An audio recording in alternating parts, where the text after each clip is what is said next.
Good morning Chitkara. मैं doctor Ranjan Kumar Malik, dean department of fine art, Chitkara university, Punjab. Today we are celebrating the world art day. On this occasion हमारे साथ है एक विख्यात कलाकार मिस्टर श्रीकांत कदम जी, पुणे से हैं।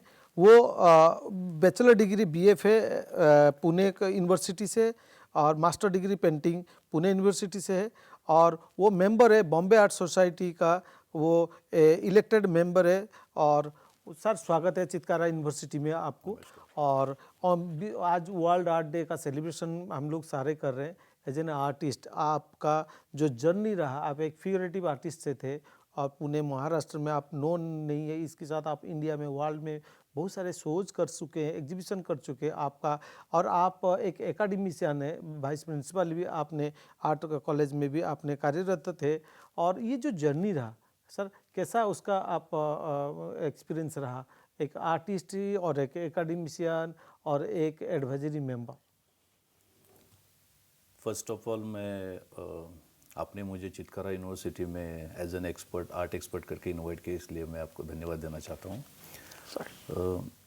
एक्चुअली हर आर्टिस्ट की एक जर्नी होती है, वैसी मेरी भी एक कुछ अलग ही जर्नी थी। बचपन से ही थोड़ा सा आर्ट में इंटरेस्ट था, लेकिन पापा की इच्छा थी कि मैं इंजीनियरिंग करूं, और इंजीनियरिंग में पापा की इच्छा से मैंने एडमिशन ले लिया। लेकिन माइंड में सब आर्ट ही था, तो स्टडी तो कोई बात नहीं हुई थी, और मैं इंजीनियरिंग में सब सब्जेक्ट में फेल हो गया। और जो इंजीनियरिंग में जो इंजीनियरिंग ड्राइंग होता है, उसमें मैं कॉलेज में फर्स्ट था।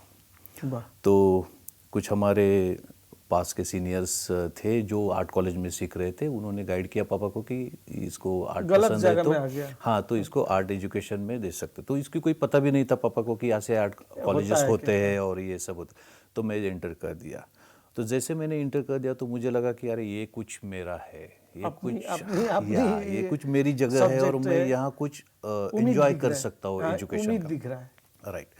जैसे मैंने एंट्री किया तो मैंने अभी तक महाराष्ट्र में मेरिट नहीं छोड़ा है। तो मैं वो सब एजुकेशन जितने भी एग्ज़ाम थे, मैं महाराष्ट्र में मेरिट में आ चुका हूँ। बहुत सारे अवार्ड मिले हैं, 25 अवार्ड्स मिले नेशनल इंटरनेशनल लेवल के।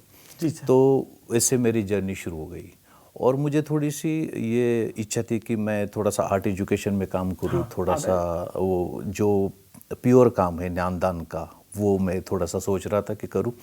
तो लकीली मुझे पूना आर्ट कॉलेज में जॉब भी मिला। तो लेकिन उसके बाद फिर मुझे ऐसा लगा कि मैं इतना शुरू से स्टूडेंट लाइफ से मेहनत कर रहा हूँ, बहुत इंटरेस्ट से आर्ट को देख रहा हूँ, बहुत सिंसियरली देख रहा हूँ। तो मेरा आर्ट एजुकेशन में लगने के कारण आर्ट मीन्स वहाँ मेरा बहुत टाइम जा रहा है, मेरे खुद के लिए टाइम नहीं मिल रहा है। अच्छा, ओके, अपने सृजन के लिए यस समय का मैं बच्चों को टाइम दे रहा हूँ, बच्चों को सब कर रहा हूँ, लेकिन मैं किधर अपडेट हो रहा हूँ? मुझ में जो क्वालिटीज़ और भी डेवलप होनी चाहिए, उसके लिए टाइम नहीं निकल रहा था। तो इसके लिए मैंने सोचा कि अभी मुझे इसको छोड़ना पड़ेगा, और मैंने अभी 12 इयर्स हो गए, मैंने मेरे पोस्ट का रिज़ाइन कर दिया, और now I am totally freelance artist. तो ये जर्नी रही। अभी अब देखोगे तो शुरू में मेरा बेस पूरा रियलिस्टिक है। मैंने बहुत सारे sketching, drawing, still life, portrait में तो मैं तो अभी जितने भी ओल्ड आर्टिस्ट हैं जो मुझे जानते हैं, उनको तो सबको पता है कि मैं पोर्ट्रेट आर्टिस्ट ही हूँ। और मुझे पता नहीं था कि ये जर्नी एब्स्ट्रैक्शन की तरफ मुड़ जाएगी। ये भी कोई प्लान नहीं है। जैसे नदी बहती है, जैसे नेचुरल वे से वो सब चेंजेस होते रहते हैं, वैसे मेरे लाइफ में चेंज हो गया। कोई प्लान नहीं, कुछ नहीं। तो पोर्ट्रेट के बाद मेरे पास ड्राइंग अच्छा था, मैं रियलिस्टिक अच्छा कर रहा था, तो मैंने फिगरेटिव पेंटिंग भी बनाए। तो फिगरेटिव पेंटिंग्स के मेरे 25 शोज़ भी मैंने किए। लेकिन धीरे फिगर भी कम होते गई, और मैं थोड़ा सा अलग ही एक्सपेरिमेंटल वर्क करने की आदत होते कारण मैं थोड़ा सा शिफ्ट होने लगा, और फिगर कम हो गई, और मेरे इसमें अमृत कला या केवल आकारी फॉर्म ज़्यादा आने लगे। शुरू में थोड़ा लैंडस्केप का इम्प्रेशन था मेरे काम के ऊपर, लेकिन धीरे मैं बहुत काम करता हूँ, मैं बहुत इस कंटिन्यू प्रोसेस में रहने की मेरी इच्छा रहती है।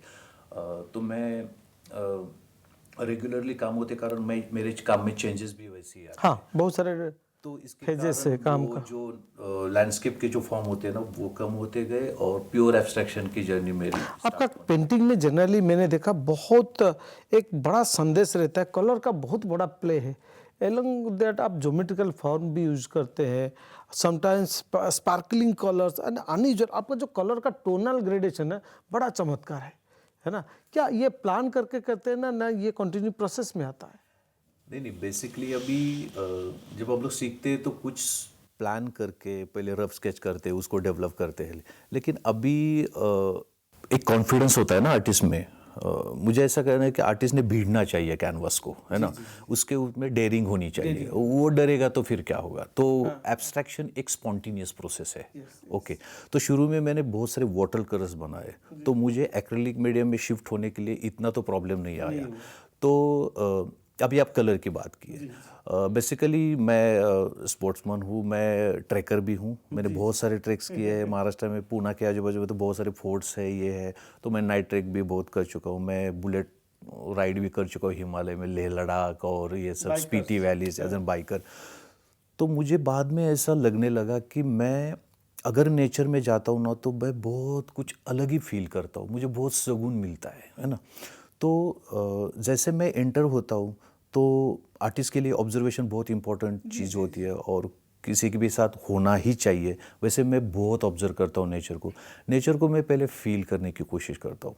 जब भी मैं ग्रुप भी साथ जाता हूँ तभी मैं थोड़ा सा अकेला खुद को मीन्स कोशिश करता हूँ कि मैं रह जाऊँ और मुझे जो चाहिए वो मैं आनंद ले लूँ या सर्चिंग कर लूँ। तो जैसे कि नेचर के जो वाइब्रेशंस होते हैं, नेचर के जो मूड्स होते हैं, नेचर में भी बहुत सारे स्मेल्स है, नेचर में एक स्पेस है, नेचर में इतनी सारी चीज़ें हैं, उसका मैं बहुत अच्छी तरह से या सिंसियरली ऑब्जर्व करता हूँ, है ना। और सबसे इम्पोर्टेंट है नेचर में से कलर, है ना। तो मेरे काम में अगर आप देखोगे तो ये पूरा कलर का जो इंस्पिरेशन है वो नेचर के ही कलर है। मैं मेरे स्टाइल में खाली कन्वर्ट कर देता हूँ क्योंकि नेचर को मैं इतना फील करता हूँ, उस प्योरिटी से देखता हूँ। वो प्योरिटी मुझे पेंट करनी है। नेचर का जो वाइब्रेशंस है, नेचर के जो चेंजेस है, आप सीज़न देखोगे, हाँ, समर के बाद विंटर आएगा, विंटर के बाद मानसून आएगा, तो इसमें कितने चेंजेस होते रहते हैं। या एक आप सनराइज़ की मोमेंट ले लो, क्या होता है उस मोमेंट को। हाँ, कोई भी आदमी अगर सिटी लाइफ में जीता है और वो थोड़ा सा भी यहाँ दूर आसपास के बाजू में जाके कोई नेचर में एंटर करता है तो उसको ऐसा लगता है कि वहाँ नहीं जाना चाहिए वापस सिटी में। तो इतना सुकून मिलता है, हम लोग कनेक्ट हो जाते हैं नेचर से। तो ये कनेक्ट होना जो है, ये जो संस्कार मेरे ऊपर नेचर करता है ना, बस उसका ही मैं मेरे काम में ट्रांसलेट कर। बहुत सारे काम में आपको जो देखा हूँ, काफ़ी सालों से आपका काम को मैं निरीक्षण कर रहा हूँ, ऑब्जर्वेशन कर रहा हूँ as an academician, as an artist. तो उसमें ना मैं देखता हूँ बहुत सारे आर्टिस्ट का ना काम रिपीटेशन हो जाता है, बट आपका काम में मैं कोई रिपीटेशन नहीं देखता हूँ। वो क्यों, और वो क्या आपने कोशिश नहीं किया, ना ये असंभव है, क्या स्टोरी है इसमें? एक्चुअली मुझे पता नहीं, इसका आंसर बहुत कठिन है देने का। लेकिन मैं जब काम करता हूँ तो मेरे काम, हर एक काम कुछ अलग ही निकलते हैं। और मुझे ऐसी मेरा स्वभाव ही नहीं है कि किसी के थोड़ा सा वही काम रिपीट करना, है ना। तो मुझे लगता है कि चेंजेस तो मैं नहीं करता हूँ, चेंजेस होते रहते हैं। ओके, तो जैसे मेरा काम मैं करता हूँ, जैसे मैं स्टूडियो में भी एंटर करता हूँ ना, तो सोचता हूँ कुछ अलग है और बनता कुछ अलग है। लेकिन जब मैं स्टार्ट करता हूँ पेंटिंग, तभी से वो जर्नी शुरू हो जाती है। और मैं तो कलर के साथ बहुत प्ले करता हूँ। और ना कोई कलर ऐसा कोई फेवरेट है, ऐसा कुछ है, सब कलर मेरे पैलेट में होते हैं और सब कलर को मैं एंजॉय करता हूँ। लेकिन काम करते करते ऑटोमेटिकली वो शिफ्ट हो जाता है, वो चेंजेस होते रहते हैं। उसको डिफाइन करना मेरे लिए मुश्किल है। बहुत सारे आर्टिस्ट आज भी वही कर रहे हैं, 10 साल भी वही कर रहे हैं और 50 साल भी वही कर रहे हैं। ओके, उसमें कोई चेंजेस ही नहीं दिख रहा है आपको। लेकिन मेरा वैसा नहीं है, वो मुझे भी पता नहीं है कि ये कैसे होता है। तो ये शायद नेचुरल होता है या स्पॉन्टेनियस होगा या मेरे काम करने का एक स्टाइल वैसा होगा, मुझे पता नहीं। अभी इस स्टेज में मैं एब्स्ट्रैक्शन कर रहा हूँ, आगे 2 साल के बाद मैं क्या करूँगा ये भी मुझे पता नहीं है, क्योंकि कुछ प्लान ही नहीं है। वो आप स्पॉन्टेनिटी को बिलीव करते हैं। सर, आपने एक इलेक्टेड बॉडी मेंबर है बॉम्बे आर्ट सोसाइटी का, उनका गतिविधियाँ क्या होता है कला क्षेत्र के लिए? बॉम्बे सोसाइटी का जो एक एनुअल एग्जीबिशन होता है नेशनल लेवल का, जी वो पूरी जहांगीर आर्ट गैलरी में होता है। जी और उसमें गवर्नर का भी प्राइज़ होता है और हम बॉम्बे सोसाइटी का स्पेशल गोल्ड मेडल भी देते हैं। बीच में कुछ टाइम के लिए वो गोल्ड मेडल देना बंद हुआ था, लेकिन अभी हम लोगों ने फिर वापस शुरू कर दिया है। और भारत भर के सभी स्टेट के कलाकार उसमें पार्टिसिपेट हो जाते हैं। और ऐसा कहते हैं कि बॉम्बे आर्ट सोसाइटी का एग्जीबिशन में मेरा काम अगर सिलेक्ट भी हो गया तो भी एक ऑनर एक आर्टिस्ट के लिए ऑनर है। ऑनर मानते और हाँ, एक और उसको स्टेज भी मिलता है, क्योंकि वहाँ से बहुत आर्टिस्ट बड़े हो चुके हैं। आप हिस्ट्री देखोगे तो गायतोंडन से लेके प्रभाकर कोलते, बहुत बड़े आर्टिस्ट को गोल्ड मेडल मिला है। तो ये बॉम्बे आर्ट सोसाइटी की एक बड़ी हिस्ट्री है। हमारी एक बहुत बड़ी बिल्डिंग बांद्रा में है, जिनका ओपनिंग अपने प्राइम मिनिस्टर जी नरेंद्र मोदी जी उन्होंने किया था। और वहाँ हम लोगों की 3 आर्ट गैलरीज हम लोगों ने सेपरेट बनाई है। बड़ी गैलरी है, थोड़ा सा आउटसाइड एरिया है, लेकिन अभी बहुत अच्छा रिस्पांस मिल रहा है गैलरी को। वहाँ एक लाइब्रेरी भी हम लोगों ने बनाई है, एक ऑडिटोरियम है आर्ट रिलेटेड, या छोटे छोटे कुछ आर्ट प्रोग्राम्स वहाँ होते रहते हैं। और वहाँ हम लोगों ने लास्ट ईयर से एक आर्ट एप्रिसिएशन टाइप या आर्ट क्लासेस भी शुरू किए हैं। तो उसका बहुत फ़ायदा होता है जो भी कुछ सीखना चाहते हैं आर्ट। हाँ, क्योंकि उसके ऊपर भी हमारे कुछ कमेटी मेंबर्स जो भी जिनका एंगेज भी होते हैं, बहुत सारा एक्सपीरियंस है 30 इयर्स 40 इयर्स ट्रांसफर का, कर सकते हैं अपनी तो वो नॉलेज शेयर कर knowledge देते sharing। हैं। और हम लोग एक्सपर्ट भी बुलाते हैं और उनका ही एग्जीबिशन हम लोग वहाँ ही अरेंज करते हैं बॉम्बे आर्ट सोसाइटी। तो ये अलग अलग और बहुत बड़े बड़े ग्रुप्स भी आने लगे हैं, बहुत बड़े स्पॉन्सरशिप्स होने लगे हैं, बहुत बड़ी प्रोफेशनल गैलरीज भी अभी आ रही है। तो एक अच्छा रिस्पांस हमें मिल रहा है। और हम लोगों ने ललित कला अकादमी के साथ सिंपोजियम भी किए हैं। ऐसे अलग अलग एक्टिविटीज़ बॉम्बे आर्ट सोसाइटी करती रहती है। श्रीकांत जी, जब आपको से बात होता है, मेरे बॉम्बे में बात हुआ, यहाँ भी हर टाइम अपना कहीं ना कहीं अपने गुरुजी प्रभाकर कोल्टे सर को जिक्र होता है। आपके उनके साथ इतना बड़ा अब्स्ट्रैक्ट आर्टिस्ट है, इतना बड़ा अभी अब सुंदर भी लिखते हैं, बड़ा चाहे कंटेम्प्रेरी हो चाहे ट्रेडिशनल के ऊपर हो, आर्ट की गतिविधि के ऊपर उनका भी अच्छा भी बोलते भी हैं। सर, आपका साथ उनके कैसे एक्सपीरियंस रहा, गुरु शिष्यों का कैसा एक्सपीरियंस रहा? आप बहुत मानते हैं? एक्चुअली कोलते सर तो डायरेक्ट मेरे कोई टीचर नहीं रहे हैं, लेकिन जब मैं एब्स्ट्रैक्शन की तरफ मुड़ गया जी तो हम लोग थोड़ा सा देखते हैं कि इस सब्जेक्ट में कौन कौन अच्छे काम करते हैं, किस किस के पास एक थॉट प्रोसेस है, किसने एक एब्स्ट्रैक्शन अच्छी तरह से खुद का डेवलप किया है और किसका किसका नाम है। तो गायतोंडो जी तो एकदम लीजेंड ही है। और मैं मिलने की कोशिश किया, लेकिन हमारा कुछ ये नहीं हुआ, लेकिन बहुत सारे काम उनके देखने लगे।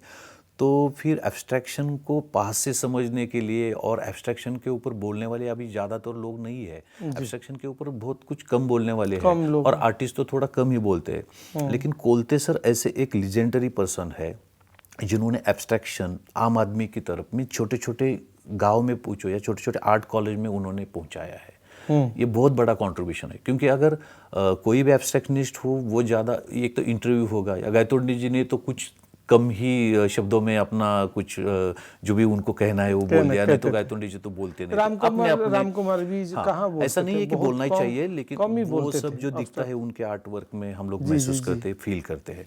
लेकिन कोलते सर जो है ना, वो एब्स्ट्रैक्शन को लेके बहुत ही सुंदर बोलते हैं, बहुत बहुत ज़बरदस्त बोलते हैं। और हम लोग स्टूडेंट से ही उनके साथ में अट्रैक्ट हो गए, उनके पास रहने की कोशिश करने लगे, उनको जानने की कोशिश करने लगे।